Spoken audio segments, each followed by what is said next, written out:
A Tesla Model 3 slow charged in freezing temperatures. It's general knowledge that charging an EV at home is the best way to lower fuel bills and increase ownership satisfaction. But what happens if you buy an EV and don't have a level 2 charger?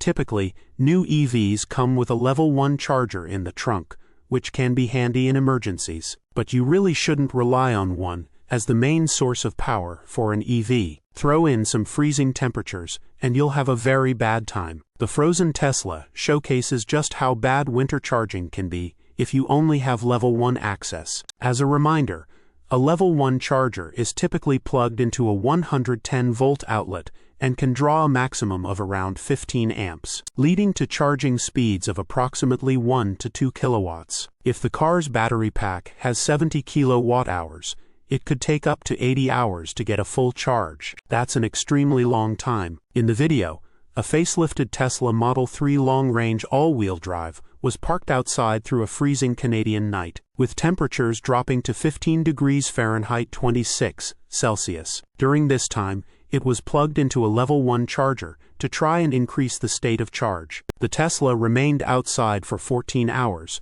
during which the battery level went from 65% to just 70%. That's pretty terrible, but there's an explanation. The charger was plugged into an extension cord that was too thin, forcing the charger to throttle the current to just 9 amps. The maximum possible is 12 amps, which would have made a difference in this case. According to a smartphone app monitoring this particular charging session, the car used most of the energy, roughly 15 kilowatt-hours, simply to keep the battery warm. This resulted in a gain of just 1.14 kilowatt-hours for the session. In other words, only 7% of the power from the outlet actually made it into the battery. Using a thicker gauge extension cord would have allowed the charger to dispense its maximum output of 12 amps. Plugging into a 240-volt outlet would have helped even more, effectively doubling the amount of energy going into the battery. Can you live with a level 1 charger? Absolutely,